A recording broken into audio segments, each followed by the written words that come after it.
झारखंड विधानसभा में राज्य सरकार कल यानी कि 3 मार्च को अपना बजट पेश करेगी। हेमंत सोरेन पार्ट 2 का यह पहला बजट होगा। वित्त मंत्री राधाकृष्ण किशोर बजट पेश करेंगे और बजट को लेकर लोगों की कई उम्मीदें हैं। वहीं सरकार पर वित्तीय कौशल भी देखा जाएगा। मैया सम्मान योजना को लेकर सरकार ने फोकस किया है। बजट की बड़ी राशि इस योजना पर खर्च की जाने वाली है। सरकार के अलग अलग विभागों की अपनी मांगे और योजनाएं हैं। राज्य सरकार के समक्ष संसाधन बढ़ाने की चुनौती है। वित्त मंत्री राधाकृष्ण किशोर ने कहा कि ग्रामीण अर्थव्यवस्था और सामाजिक क्षेत्रों के उत्थान के लिए यह बजट होगा।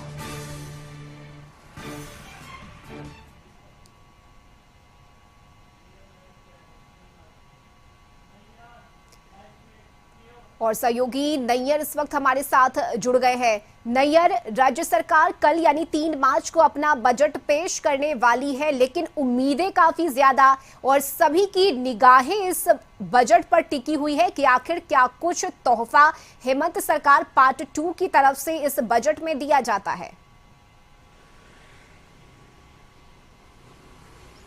जी बिल्कुल, देखिए इस पार्ट 2 में जो है वो लोगों का जो विश्वास है इस सरकार पर है, क्योंकि जो विश्वास है वो पूरा दर्शाता है कि दूसरी बार भी हेमंत सरकार को लोगों ने मौका दिया और इस बजट में भी इस सरकार से लोगों को काफ़ी आशा है, खासकर युवाओं को काफ़ी आशा है, क्योंकि जो बेरोजगारी झारखंड में वो काफ़ी ज़्यादा है और इसमें जो बेरोजगार है वो रोजगार चाहते हैं और इसीलिए युवाओं का जो मुख्य फोकस है वो बजट पर काफ़ी है। और साथ ही साथ इस बजट में सकल घरेलू उत्पाद और जैसे लघु उत्पाद में जहां घर में रहकर ही इस तरह की छोटे मोटे जो व्यवसाय किया जाता है उस पर भी सरकार का ध्यान है इस बजट पर। तो कहीं ना कहीं जो लोगों का जो ग्रामीण क्षेत्र में जो निवास करते हैं और जो युवा है और जो बेरोजगार है, जो पढ़ाई कंप्लीट कर चुके हैं, उनके लिए भी काफ़ी देखने वाला यह बजट होगा, क्योंकि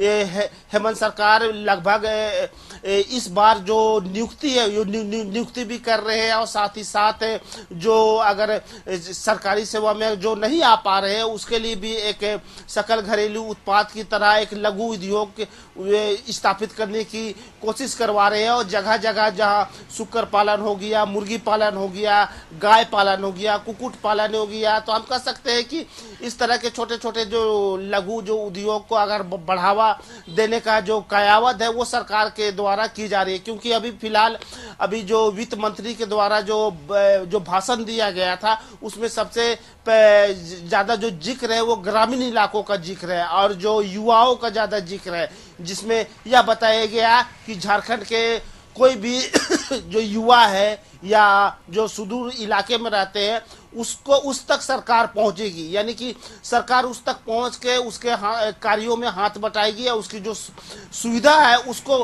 पूरा करेगी। तो हम कह सकते हैं कि काफी उम्मीदें हैं लोगों को। बिल्कुल नैयर, और ये भी देखना अहम होगा कि किस योजना पर कितनी राशि बजट में खर्च की जाती है, क्योंकि कई ऐसी योजना है जो हेमंत सरकार की तरफ से झारखंड में लाया गया है। चाहे हम मैया सम्मान योजना की बात करें, इसमें भी बड़े पैमाने पर राशि खर्च की जाएगी ताकि महिलाओं के खाते में हर महीने जो रुपए हैं वो ट्रांसफर किए जा सके। इसके अलावा स्वास्थ्य बीमा योजना की हम बात करें, शिक्षकों के बीच टैबलेट के वितरण की अगर हम बात करें, तो कई ऐसी योजनाएं हैं जिसे सरकार ने लागू किया है, शुरू किया है।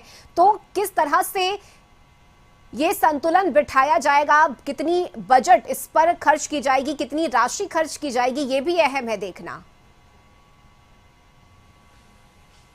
जी बिल्कुल, क्योंकि वित्त मंत्री के द्वारा यह भी कहा गया है कि जो सुदूर इलाकों में जहां तक सरकार नहीं पहुंचती है उसका भी खास ध्यान रखा जाएगा। तो हालांकि जो सरकार बनने के बाद जो प्रक्रिया वो तो शुरू दिखने ही लगी थी कि जिस तरह मैया सम्मान योजना में पैसा जा रहा है और साथ ही साथ जिस तरह जो रोजगार दिया जा रहा है, अभी हाल फिलहाल ही नियुक्ति पत्र बांटा गया है और साथ ही साथ टेबलेट भी बांटा गया है। तो हम कह सकते हैं कि जो बजट का जो आय जो व्यय है वो करोड़ों में जाएगा।